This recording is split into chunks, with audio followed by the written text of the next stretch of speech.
Hello again, everybody, and welcome back down to the bench, the studio. It's going to take me a couple episodes just to get used to all the fanciness. Welcome back. I'm Jay. This is ModelWorks Canada, and today we've got another kit funnel for you. Today we're going to be covering the CF-100 Canuck. We're going to be starting something new today. A new segment will be attached to this video called The History of It. And that's where we're going to talk about the data, the history, the stories. Here, we're going to just talk about how the model was built and what's good with it and what I didn't really care for about it. So hold on and enjoy the CF-100 Canuck.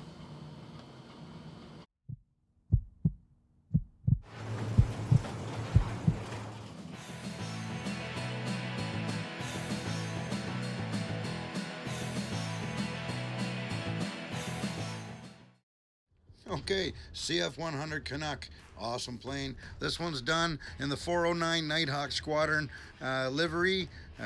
They were stationed RCAF Comox Station from 54 to 62 flying the Canuck. All right, well, we started out, the aircraft went together fairly well. The tailpiece that has to go on the empennage on the back there didn't quite line up so well. The canopy was a little fidgety, and the rocket pods were a little fidgety as well. Other than that, the kit went together fairly well, and it looks fairly detailed, and I'm pretty happy with the way it turned out. Now, I started, once it was all assembled, in painting the aircraft with Tamiya's aluminum, and then a light dusting over top of that of Tamiya's chrome silver to kind of give it that metal look. Now, obviously, we had the cockpit and everything assembled and painted before it went in the fuselage and wings were painted all up.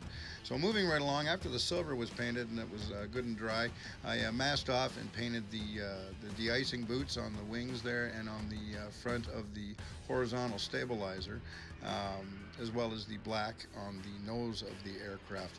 All pretty straightforward stuff there. Then I decided to do something I've never done before. I decided to do the panel lines on this aircraft, and wow, that was a lot of work, but oh my gosh, look at the finish. I mean, it looks really, really cool. I love it. I've seen a lot of models done with the panel lining done up, but I've never attempted it before myself personally. And I must admit, I'm quite impressed with it. This beats black basing, in my opinion, by a mile. Mind you, this aircraft was primered in black to bring up the silver of the paint job. That is the better background for it, is a gloss black. Now, the kit appears to be built to be done with the gear down. I decided to do it with the gear up. For some reason, I wanted to have this aircraft flying in my little collection, and I thought that it would look great. Now, the gear doors do have to be trimmed down a little bit, and I didn't get the greatest fit on them, but hopefully you will. This is an old HobbyCraft kit, so I don't even know if you'll be able to get your hands on it very easily or not. I lucked out, and a gentleman here in my hometown sold it to me for, I believe it was $25, and I believe the kit came out in the, last was issued in the 80s, came out in the 60s. Didn't have any trouble with anything other than what I mentioned previous to, other than things that I caused a problem with.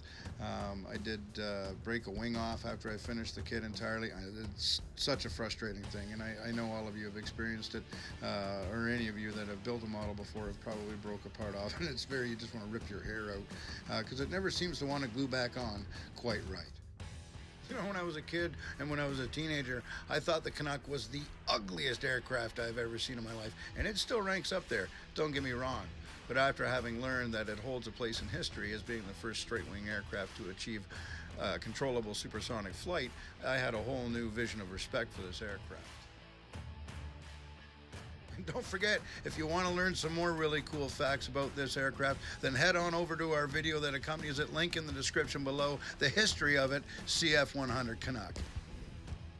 Now, decals. Let's talk decals. The decals in these old HobbyCraft kits are thick, and they're nasty, and they like to tear real easy when they're wet. I don't get it. They're thick. They shouldn't want to tear, but they do.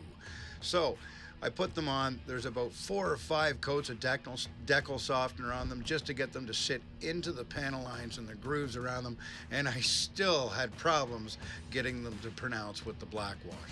So another little hang up on this kit. All in all, it was a great kit. I'd build it again and again and again, and I love it because it's a Canadian fighter. Why wouldn't I?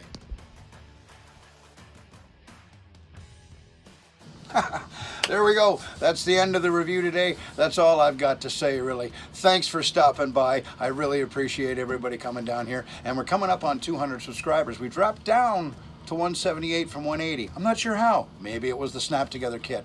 Maybe I lost some respect somewhere. I don't care anyway. We're going to have a giveaway. I'm going to be making an announcement before too long, but I want 200 subscriber giveaway on the channel. I've got a lot of guys out there, a lot of people out there that watch everything that I put out and comment most of the time, and you know who you are, and I really appreciate all of you tuning in to see some of the things I built. Whether they're good or not, you still come and watch, and I absolutely love it, and I support each and every one of you as well. So thanks for stopping by. Don't forget to challenge yourself.